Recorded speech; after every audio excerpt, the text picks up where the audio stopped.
ನಮಸ್ಕಾರ. India gate ಕಾರ್ಯಕ್ರಮಕ್ಕೆ ಸ್ವಾಗತ. ನಾನು ಪ್ರಶಾಂತ್ ಮಾತು. ಈ ವಾರದ ಇಂಡಿಯಾ ಗೇಟ್ನಲ್ಲಿ ನಮ್ಮ ಅತಿಥಿಯಾಗಿದ್ದಾರೆ ಪದ್ಮಶ್ರೀ ಪ್ರಶಸ್ತಿ ಪುರಸ್ಕೃತ ಹಿಂದೂಸ್ತಾನಿ ಸಂಗೀತದ ಶೀರ್ಷಸ್ಥ ಗಾಯಕ ಪಂಡಿತ್ ವೆಂಕಟೇಶ್ ಕುಮಾರ್ ಅವರು. ವೆಂಕಟೇಶ್ ಕುಮಾರ್ ಅವರೇ, ಇಂಡಿಯಾ ಗೇಟ್ ಕಾರ್ಯಕ್ರಮಕ್ಕೆ ಸ್ವಾಗತ. ವೆಂಕಟೇಶ್ ಕುಮಾರ್ ಅವರೇ, ಸಂಜೆ ಹೊತ್ತಾಗ್ತಾ ಇದೆ. ನಾವೊಂದು ಸಾಯಂಕಾಲದ ರಾಗದೊಡನೆ ಈ ಒಂದು ಕಾರ್ಯಕ್ರಮವನ್ನು ಆರಂಭಿಸೋ ಒಂದು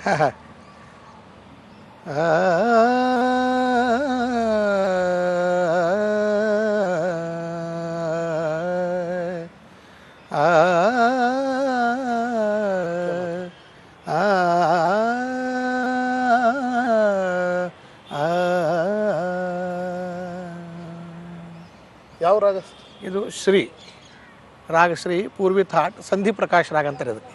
ಸಾಯಂಕಾಲದ ಹೊತ್ತು ಸಂಧಿ ಪ್ರಕಾಶ್ ರಾಗ.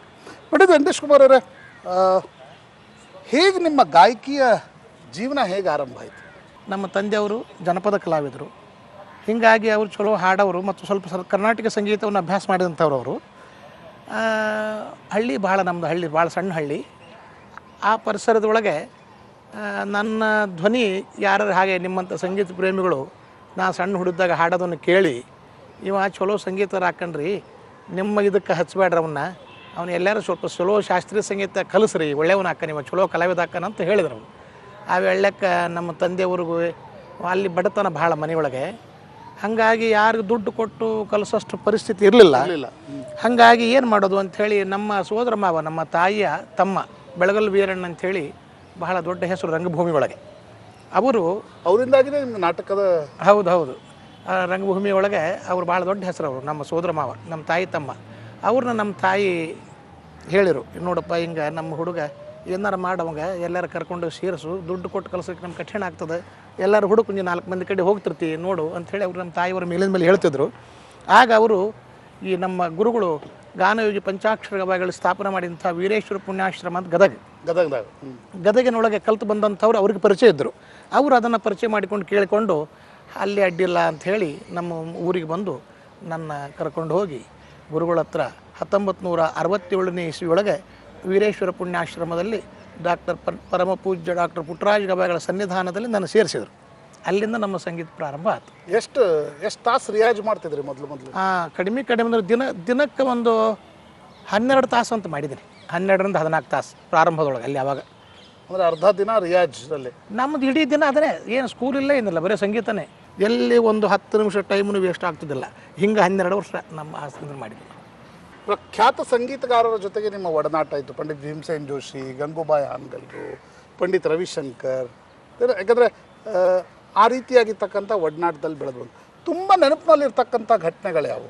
ನನಗೆ ತುಂಬ ನೆನಪಿನಲ್ಲಿರ್ತಕ್ಕಂಥ ಒಳ್ಳೆಯ ಘಟನೆಗಳು ಅಂದರೆ, ಒಮ್ಮೆ ಈಗ ಒಂದು 4-5 ವರ್ಷದ ಹಿಂದೆ ಮಹಾರಾಷ್ಟ್ರ ಸರ್ಕಾರ ಪಂಡಿತ್ ಭೀಮಸೇನ್ ಜೋಶಿ ಅವರಿಗೆ ಮಹಾರಾಷ್ಟ್ರ ಭೂಷಣ ಅವಾರ್ಡ್ ಕೊಟ್ಟಿತು. ಆ ವೇಳೆಕ್ಕೆ ಅವರು ಅವಾರ್ಡ್ ಕೊಟ್ಟವ್ರ ಕಡೆಯಿಂದ ಹಾಡಿಸೋದಿಲ್ಲ, ಯಾರಿಗೆ ಬೇರೆಯವ್ರ ಕಡೆಯಿಂದ ಕಾರ್ಯಕ್ರಮ ಮಾಡಿಸ್ಬೇಕಲ್ಲ. ಭೀಮಸೇನ್ ಜೋಶಿ ಅವ್ರಿಗೆ ಕೇಳಿದಾಗ ಯಾರನ್ನ ಕರೆಸೋಣ ಅಂತೇಳಿ ಅವ್ರನ್ನ ಕೇಳಿದಾಗ ಅವರು ಉಸ್ತಾದ್ ರಶೀದ್ ಖಾನ್ ಕರೆಸ್ರಿ ಅಂತ ಹೇಳಿದರು. ಆಮೇಲೆ ಅವರು ಕಾಂಟ್ಯಾಕ್ಟ್ ಮಾಡಿ ರಶೀದ್ ಖಾನ್ ಸಾಹೇಬರಿಗೆ. ಅವರು ಆವಾಗ ಇಂಡಿಯಾದೊಳಗಿರಲಿಲ್ಲ, ಔಟ್ ಆಫ್ ಕಂಟ್ರಿ ಇದ್ದರು. ಅದನ್ನು ಹೇಳಿದ್ರು ಪಂಡಿತ್ಜಿಗೆ, ಹಿಂಗೆ ಅದ ರೀ ಅಂತ. ಆಯ್ತು, ಮತ್ತೆ ಯಾರು ಹೇಳ್ರಿ, ಇನ್ನೊಬ್ರು ಹೆಸರು ಯಾರು ಹೇಳ್ರಿ, ಕರೆಸ್ಕೊಣ. ಹಂಗಾರೆ ಥಟ್ನ ಹೇಳಿದ್ದವ್ರದ್ದು ವೆಂಕಟೇಶ್ ಕುಮಾರ್ ಕರೆಸೋದು ಧಾರವಾಡದಿಂದ ಅಂತ. ನಾನು ಹೋದೆ. ಕಾರ್ಯಕ್ರಮ ಹೊತ್ತು ಅವ್ರದ್ದು ಅವಾರ್ಡ್ ಫಂಕ್ಷನ್ ಮೊದಲಿಗೆ ಸಂಗೀತ ಕಾರ್ಯಕ್ರಮ ಒಂದು 2 ತಾಸು ಹಾಡಿದೆ. ಎಲ್ಲರೂ ಕೂತಿದ್ದರು. ವಿಲಾಸರಾವ್ ಮುಖ್ಯಮಂತ್ರಿ ಇದ್ದರು ಅವಾಗ ಮಹಾರಾಷ್ಟ್ರ. ಪಂಡಿತ್ಜಿ ಇದ್ದರು, ಎಲ್ಲ ಮಹಾರಾಷ್ಟ್ರ ಮಂದಿಗಳು ಎಲ್ಲ ಇದ್ದರು. ತುಂಬ ಜನ, 3-4 ಸಾವಿರ ಸಂಖ್ಯೆ ಇತ್ತು. ಆಮೇಲೆ ಅವರಿಗೆ ನನ್ನ ಗಾಯನ ಮುಗಿದ ಮೇಲೆ ಅವಾರ್ಡ್ ಆಯಿತು ಪಂಡಿತ್ಜಿ ಅವರಿಗೆ. ಅವರು ಮಾತಾಡಿದ್ರು ಅವಾಗ. ಆ ಒಂದು ಮಾತು ಹೇಳಿದ್ರು ಅವರು, ಶಾಸ್ತ್ರೀಯ ಸಂಗೀತಕ್ಕೆ ಜನ ಕೂಡೋದಿಲ್ಲ ಅಂತೀರಿ, ಈಗ ವೆಂಕಟೇಶ್ ಕುಮಾರ್ನ ಹಾಡಿದ್ನಲ್ಲ, ಹಿಂಗೆ ಹಾಡಿದ್ರೆ ಯಾಕೆ ಕೂಡೋದಿಲ್ಲ?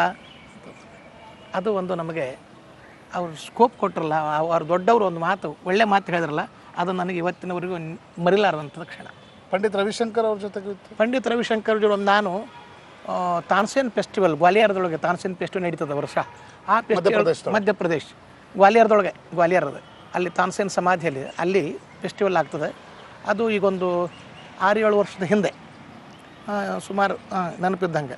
ಆ ವೇಳೆಕ್ಕೆ ರವಿಶಂಕರ್ಜಿ ಸಿತಾರ್ ಅವರು ಬಹಳ ದೊಡ್ಡ ಭಾರತ ರತ್ನ ರವಿಶಂಕರ್ಜಿ ಅವರು ನಮ್ಮ ಸಂಗೀತ ಸಿತಾರ್ ಪರಂಪರದೊಳಗೆ ದೊಡ್ಡ ಹೆಸರು. ಅವರು ನನ್ನ ಲೈವ್ ಪ್ರೋಗ್ರಾಮ್ ಇಲ್ಲೇ ದಿಲ್ಲಿ ಒಳಗೆ ಕೂತು ವೀಕ್ಷಣೆ ಮಾಡಿದ್ದಾರೆ. ಮಾಡಿ ಅವರು ಭಾಳ ನಾನು ಧಾರವಾಡಕ್ಕೆ ಹೋಗಿದ್ದೆ ಕಾರ್ಯಕ್ರಮ ಮುಗಿಸಿ ಅವರ ಅಸಿಸ್ಟೆಂಟ್ ಕಡೆಯಿಂದ ಸೆಕ್ರೆಟರಿ ಕಡೆಯಿಂದ ಫೋನ್ ಹಚ್ಚಿಸಿದ್ರು, ಉನ್ಕೋ ಧೂಂಡೋ ವೆಂಕಟೇಶ್ ಕುಮಾರ್ ಕೋನ್ ಹೈ ಉನ್ಕೋ ಫೋನ್ ಲಗಾವ್ ಅಂತ ಹೇಳಿ ಅವ್ರು ನನಗೆ ಫೋನ್ ಮಾಡಿದರು ಮಾರನೇ ದಿನ. ನೈ ಐಸೆ ಐಸೆ पंडित जी आपको गाना सुने हैं कल, आप पंडित जी ऐसे बोल रहे हैं, आप आके उनके सामने एक कार्यक्रम करना पड़ेगा, आइए ಬಂತು.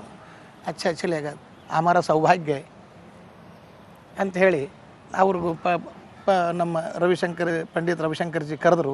ಅಲ್ಲಿ 3 ತಾಸು ರಿಂಪಾ ಅಂತೇಳಿ ಇಲ್ಲಿ ಒಂದು ದಿಲ್ಲಿ ಒಳಗೆ ಒಂದು ಇದು ಅವ್ರ ಸೆಂಟರ್ ಇದೆ ಅವ್ರದ್ದು, ಅದು ಅವ್ರದ್ದು ಮಾಡ್ಕೊಂಡು ಬಂದಿದ್ದು ಮೊದಲಿಂದನ. ಅಲ್ಲೊಂದು 3 ತಾಸು ಕೂತು ನನ್ನ ಎದುರಿಗೆ 3 ತಾಸು ಕೂತು ಕೇಳಿ ಮತ್ತು ಅಗದಿ ಇಬ್ಬರು ದಂಪತಿಗಳು ಸನ್ಮಾನ ಮಾಡಿ ಕಳಿಸಿದರು. ಪಂಡಿತ್ ಜಿ, ಈಗ ನಾವು ರಿಯಾಲಿಟಿ ಶೋಗಳನ್ನು ನೋಡ್ತೀವಿ, ಪ್ರತಿಯೊಂದು ಚಾನಲಲ್ಲಿ ಒಂದು ರಿಯಾಲಿಟಿ ಶೋ ಬರ್ತಾ ಇರುತ್ತೆ. ಈ ರೀತಿ ಸಂಗೀತಗಾರರು ಗಾಯಕರು ದಿನವೂ ತಯಾರಾಗ್ತಾರೆ ಅಂತಕ್ಕಂಥ ಸ್ಥಿತಿ ನಿಮಗೇನು ಅನ್ಸುತ್ತೆ? ಯಾಕಂದರೆ ದಿನ ಸಣ್ಣವರಿದ್ದಾಗಿಂದ 12 ತಾಸು ರಿಯಾಜ್ ಮಾಡಿ ನೀವು ಇವತ್ತು ಈ ಸ್ಥಿತಿಗೆ ಬಂದಿರತಕ್ಕಂಥ ಗಾಯಕರು, ರೆಡಿಮೇಡ್ ಗಾಯಕರು ಕೂಡ ತಯಾರಾಗ್ತಾರೆ.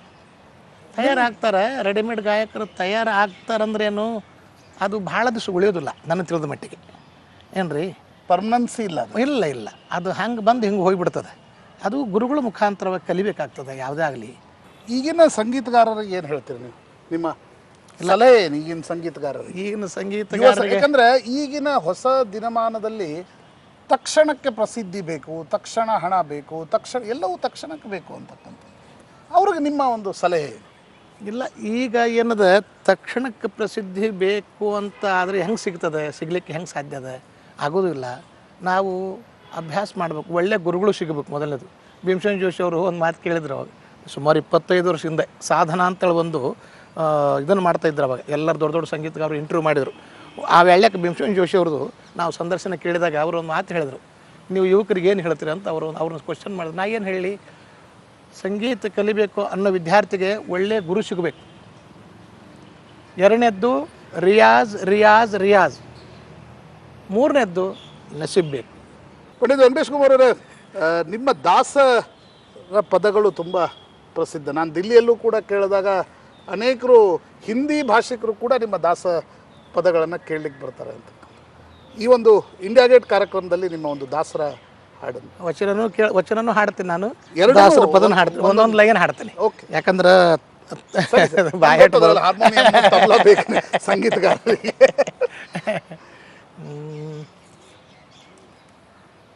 ಪ್ರಣತೆ ಇದೆ, ಬತ್ತಿ ಇದೆ, ಜ್ಯೋತಿ ಬೆಳಗುವುಡೆ, ತೈಲವಿಲ್ಲದೆ ಪ್ರಭೆ ತಾನೆಲ್ಲಿಯದೋ,